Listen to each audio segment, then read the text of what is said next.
السلام علیکم۔ پاکستان میں ماہ سفر کا آغاز کب ہوگا؟ انتظار کی گھڑیاں ختم۔ رؤیت ہلال کمیٹی نے حتمی تاریخ کا اعلان کر دیا۔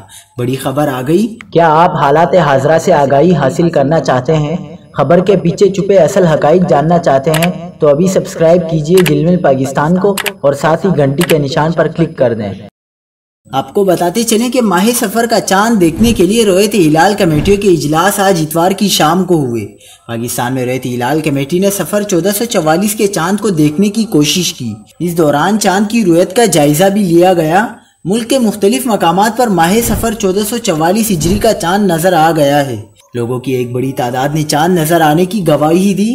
اجلاس کے بعد چیئرمین رؤیت ہلال کمیٹی مولانا عبدالخبیر آزاد نے اعلان کیا کہ آج ملک میں سفر 1444 ہجری کا چاند نظر آ گیا ہے، لہٰذا کل 29 اگست بروز پیر کو یکم سفر ہوگی انشاءاللہ۔